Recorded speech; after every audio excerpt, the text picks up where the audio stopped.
This is the Effective Engineering Manager podcast. In today's episode, Adam and Slava discuss the important topic of trust. Welcome to the Effective Engineering Manager podcast. It's good to be here, Adam. It's your time today. What would you like to talk about? Hey Slava, today I'd like to dive deeper into an area we have consistently mentioned on this podcast, and this is around the importance of trust and how to cultivate and recognize it. And I think it's a timely time to do it because we're right in the thick of the calendar year, right in the thick of most teams' engineering journey through the year. Budgets are defined. You're working on projects, and you're really now in the trenches with your folks and your team, and working towards a goal of the end of the year, ultimately of getting something done or getting a lot of things done. And so it's a really good time to dive into trust. I certainly agree on the importance of trust. We talk about it often and its positive impact in so many areas. Can we start by defining why trust is so important? Sure. That's a great place to start. At its core, trust is about sincerity and building cohesion amongst your team and within the ranks, and its impact permeates everything we do, whether we realize it or not. And in effect, trust exists at multiple layers. It's a bottom-up and top-down effect. There's organizational level trust. There's team level trust, which is basically, as an engineering manager, you with your direct reports and people that your sphere of influence. And then there's trust that happens in one-on-ones and one-on-one relationships between you as a manager and your directs, you as a manager and your peers, you as a manager with even your boss. And that's ultimately the core of where trust gets built and solidified.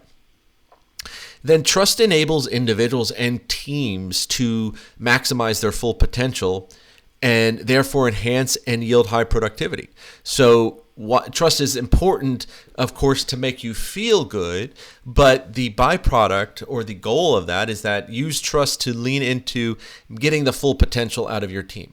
When the fear and the uncertainty and the insecurity is dampened because you have a good foundation of trust, engineers on your team can maximize their full potential and more importantly focus on what they're hired to do, and therefore, in theory, have higher productivity.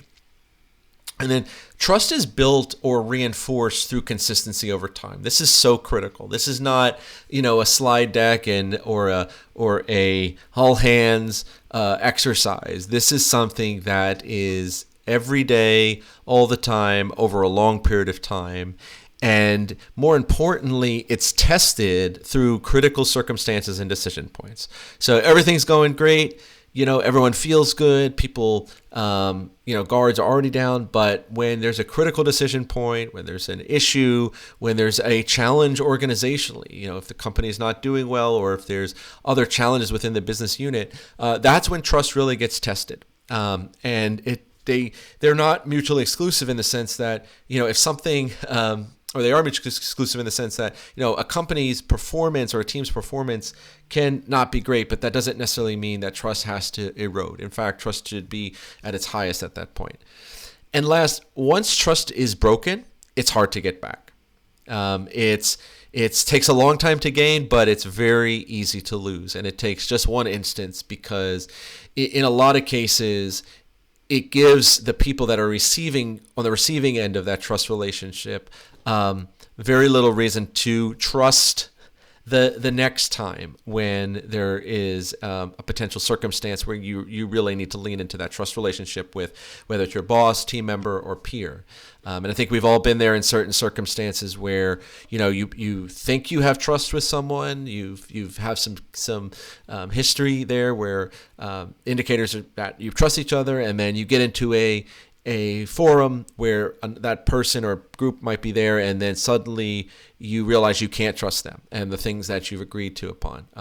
So that's always a very difficult thing, and once that happens, it's really hard to get that back because then you're always on guard.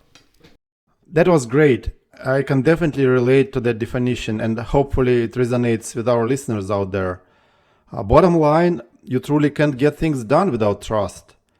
And if you don't have trust, you're only doing things because of the chain of command, and out of fear that if you don't do what you ask to do, then you'll not maintain your job. Yeah, that's a very important point as well. When there's no uniform trust across the organization, people will default to doing tasks just because they have to, or to just keep their job and not disrupt the apple cart and ultimately not innovate. And to add to that, oftentimes managers don't even realize they're acting out of distrust. For example, they may micromanage or they override decisions because they or that individual is not confident in the results, or they're not confident in what the team can do, or they're not confident as a manager. And so that really affects the trust relationship. But the core of that is those individuals probably don't have a strong trust chain in their management chain, so it ends up trickling down the organization as well. And as we lean into this, getting back to trust at multiple layers. So first, organizational. Whether your organization is 30 people or 3,000 people, trust is the dimensions of trust at that level are not about you necessarily having a one-on-one close trust relationship with the CEO or the C-suite. At that level, it's a broad broadcast of messages that come from the top down that indicate whether you can trust your organizational leaders. Every employee looks for key signs from the organizational leadership that they are acting exactly as they say publicly, or either publicly externally or publicly in the across the entire organization.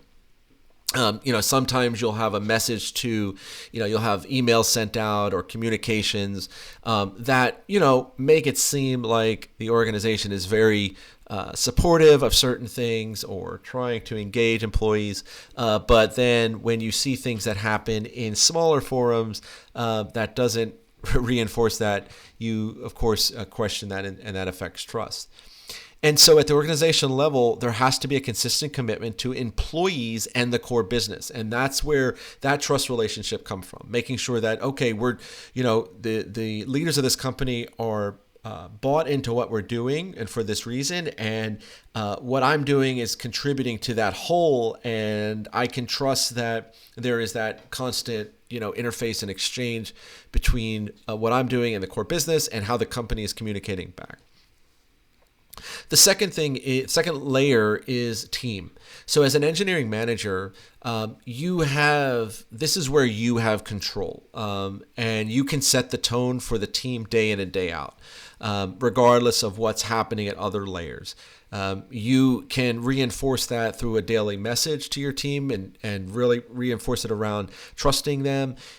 It can be explicit, saying like, look, we're a culture of trust here. You can, as a manager, direct, you can come to me anytime you have any questions. We can talk openly, professionally, about what's going on, and really and you won't be penalized for it. And that gets tested also when a direct is maybe going through a challenging time on the work they're doing, and then you have an opportunity as a manager to show that they're not going to get penalized for it, and then you will provide some cover for that as well. But also that doesn't necessarily mean it's not organic as well. It doesn't mean that you can't give that employee feedback. It doesn't mean that you can't be honest. But it does mean that it's a great opportunity for that employee or group of employees to say, okay, I know that I can fail. I know that I can not always do things right, and still have a reinforced trust relationship with my manager, because what my manager has always said to me is still true through those circumstances. The third layer is in one-on-ones, and to me, this is the most fundamental, foundational, and important area to build trust in. A manager can set the most intimate level of trust through consistent one-on-ones, as we've talked about a lot, listening to the direct and following up with items of note, and taking a long time to really build that level of trust. It's not going to happen in one-on-one. It's going to come over time. I mean, I can't tell you, like personally for me, one of the things that's resonated the most is when my manager has remembered things that I brought up in one-on-ones from weeks or months ago, things that were important important to me, and that they follow through with that, or they recognize, a pattern. And so they're listening, but they're also making it a part of the relationship between us and allowing me to share how I feel and really believe what I say is legitimate. And that goes a long way. But that takes time because, as we've talked about before, one-on-ones really don't materialize to their full potential until several months in, or it can be even a year or so, as long as they're being consistently held. But that it takes that long to really, work through understanding and each other's personalities, and can I really trust them? It sounds like I can, and are they following through?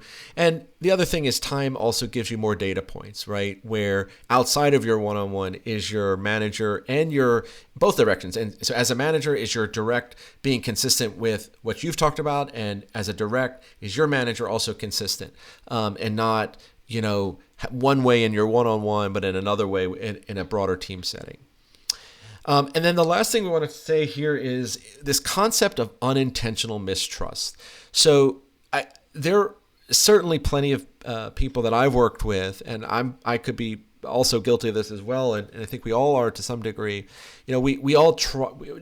Very few of us, I think, want to maliciously not have trust. We all try to believe in it. We want trust. We want people to trust us. We want to trust other people. But when there is a kink in the chain of trust, and that's organizational all the way down, it sometimes causes an individual to act differently in one setting versus another. And we've talked about this before, where translation has to happen. As a manager, how I talk and communicate to my team might be different from how I communicate upward, or how information flows to me is something I have to translate to my team. And that's a great place to reinforce trust. So if I don't have a good trust relationship with my boss, or up the chain there's not a good relationship, if something flows down to me that indicates, hey, they don't trust what we're doing, or their message is inconsistent, I have to choose how I translate that to my team, so that I don't just propagate that down to my team, recognizing that there'll be a loss of trust. And I've done that, and sometimes I've actually gone a little bit rogue with how I message that to my team and say, hey guys, listen, I don't necessarily agree with this. This is how information has flowed down to us, what we've been asked to do. This is how I interpret it, because as a team, you all know that these are the things that are important to us and that we need to do. And so let's come up together with a way to make this happen. And that has always resonated well with the team. And I've even had people say, well, I really appreciate you're always honest with us. You've always been consistent with trusting us that we can get something done, even when you may be on the hook to present it in a different way. So this concept of unintentional mistrust happens, and that should not erode the work that you've done as an engineering manager to help build trust on your team. So Slava, what do you think about those items and the different layers? So Adam, I think this is really a fundamental, and you mentioned multiple levels, 3 of them: organizational, team level, and one-on-one level. And there's also a dimension to trust of how trust is born. And I would see there are two things which are happening. One is how managers trust the teams, and how teams trust the managers. And it's managers' job to make it happen for both. But at the same time, managers have their own bosses, right? And that's where it also works. If you think, we can think of managing up. How do we make sure that our bosses trust us? And when it comes to managing up or being trusted by your chain of command, it is very simple. Deliver on your obligations, and deliver on your promises, and deliver on your commitments.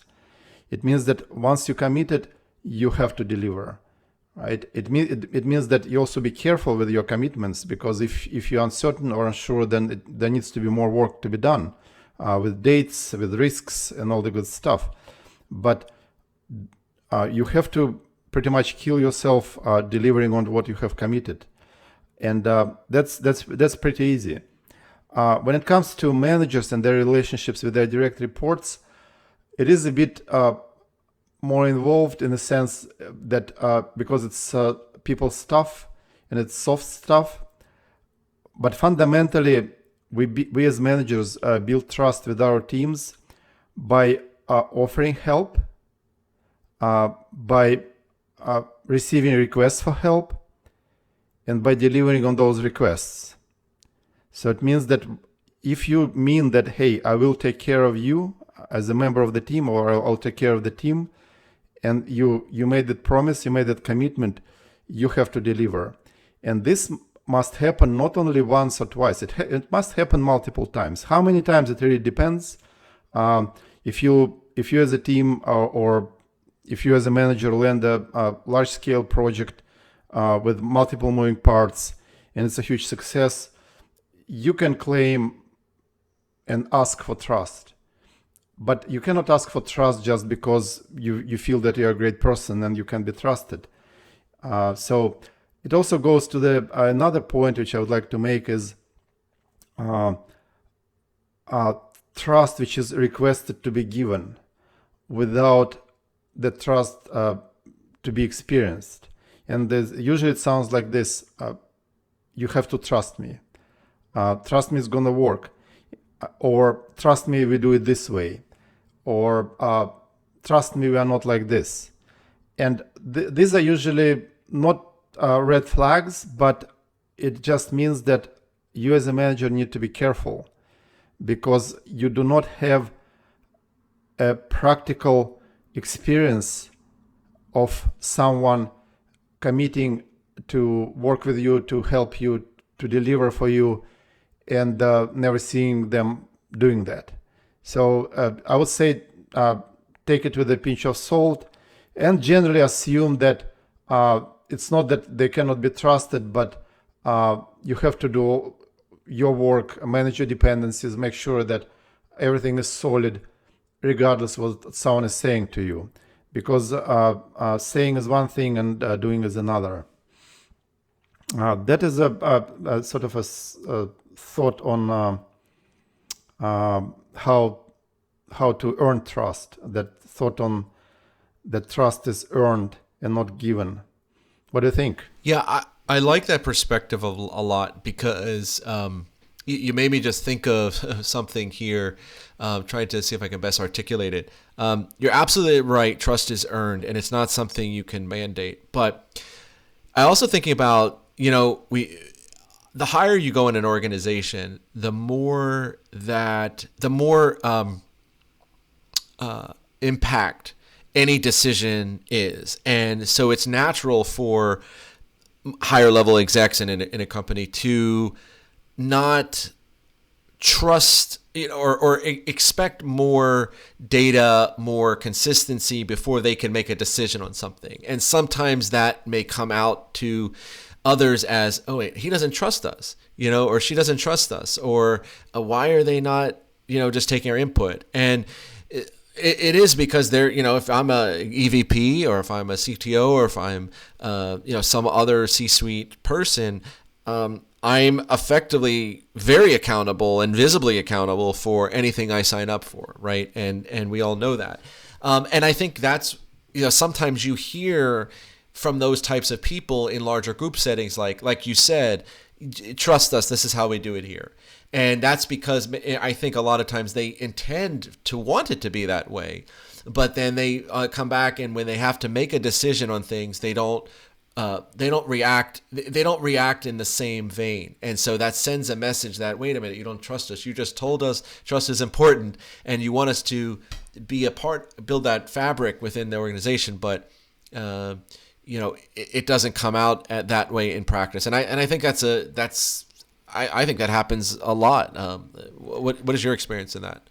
Yeah, it's a good question. I think you have picked up on an interesting, subtle distinction between expectations of the job and the actual trust.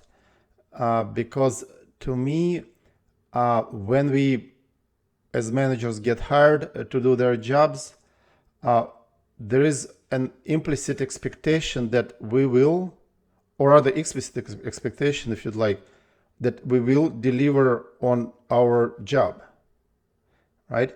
And this is normal, and otherwise organizations would not be able to exist, because then everyone you hire, you have to watch under the microscope until they proven themselves, right? So in a sense, I'm tempted to call it implicit trust, but I would rather still call it expectations. And what happens is that expectations turn into trust when things get done. When things get done on quality, when things get done on time, when teams are taken care of, and things are working. This is when the trust is born. Until the trust is born, this is an expectation. That's how I see it. Does it make sense? And actually, if we take that, makes total sense. And if we take it one step further and say, okay, getting things done means that as a team, you have to have trust in each other, right? So to maximize the potential of each individual and the team so that you can do things well. And I think that's where this intersection is. Yep, good stuff. What else? So I think that the only other thing to cover with trust is just, I think there's a practical angle to it. I've had bosses in the past that have, just basically said, just don't be, just don't be an a-hole or something like that, or just don't be a difficult person for any particular reason. And I think if you follow that principle, especially as a manager, day in, day out, I think a lot, at least a good portion of trust will start to happen. I try to treat my individuals that report to me as of course, humans. Everyone has challenges. Everyone has things going on. Sometimes you're not going to get everybody at the highest bar that you want to expect, but if you have to recognize there are people and that they're if they're working hard, if they're committed to it, and if there's people that you can trust, you want to give them a little bit of leeway, especially when there might not be performing optimally, or if they need something. That's another, I think, practical way to send some messages to your team and individuals that you work with on a day in, out basis that you're a decent person as well, and decent people often translate to people you can trust. Interesting. Yeah, I agree. So one thing actually I wanted to mention, and you and we talked about it before the beginning of the show, is a couple of things. One of them you already touched on. The first thing is how critical trust for well-functioning organizations and effective organizations. These are the ones that get stuff done while retaining the team. And when the trust exists, it was practically both managers and the teams proven to each other that they can be trusted. This creates this environment of trust where managers who trust their teams do not have to hover over each action of the team, and it means that the teams that they manage and lead can do the things the way they want to. It means that they have agency and freedom to create and to advance the deliverables of the job forward without manager continuously telling them how to do and what to do. And this essentially enables the creative power of all the engineering organizations, which is impossible without trust. Without trust, all you have is top down, do as I say, and I'll watch every step of your way, right? And it also, so it's a huge benefit to teams and to our direct reports, but it's also a gigantic benefit to ourselves, because our jobs become much easier. And we get a lot more time to ourselves to think, to strategize, to work on teams development, to people's development, to careers development, and make things better continuously and drive continuous improvements for the team and for the company and for the customers. Right? Why? Because we know that because we trust the team, and once the direction was set, objectives were set, we are confident that they'll get stuff done. And all we have to do, just per our previous podcasts, run your staff meetings, check in, asks, do you need any help? Do you see any burning fires? And if you hear that, hey, everything's on track, everything is good, it is good. That's all you have to know. It becomes that easy and that simple. And without trust, none of it is possible. So this is a very important point.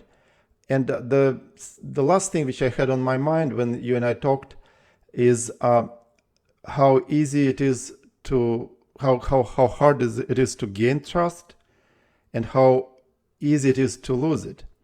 Because once the trust was broken, if it was gained, and then it was broken, maybe promises were broken, maybe particular management behaviors, for example, violation of basic principles of effective engineering management and the servant manager philosophy, such as not taking care of the member of the team, giving them promises and not sticking up to them, creating unsafe emotional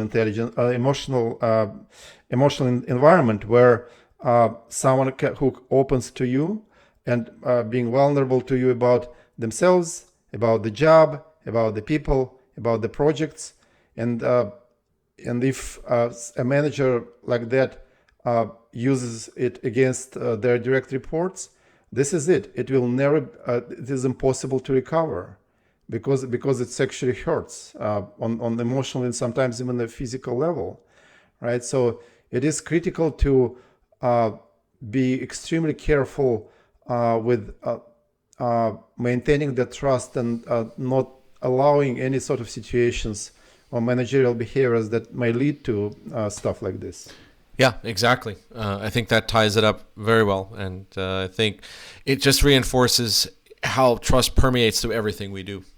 So, Adam, to summarize, can you provide us a checklist that our listeners can use to immediately start using towards building and cultivating trust in their teams?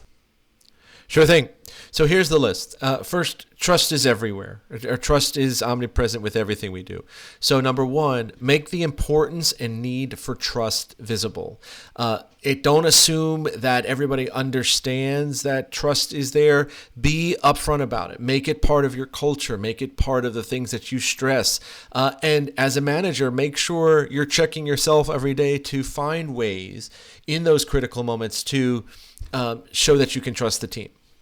Number two, reinforce trust weekly through one-on-ones, conversations, and opportunities.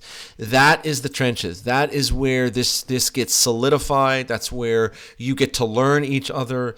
And anytime there's an opportunity for you as a manager or even just as an individual to show that you have a trust relationship with that other person, when you know that other person might be looking for you to trust them because of a decision or because of something where they're potentially on the line, it's a great opportunity to reinforce that. Number three, when choosing how to communicate with your team, always choose honesty and genuity. Like I said, sometimes as a manager, things are going to flow down to you that you're going to be like, this is going to derail my team, or this is going to erode the trust.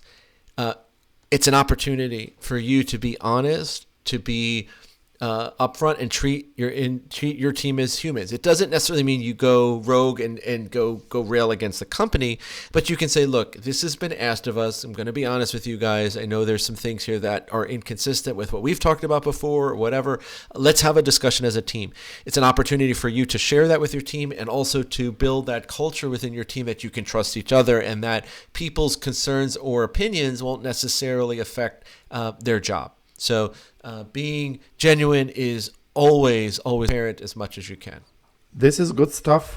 Thank you, Adam. Sure thing. Great discussion, Slava.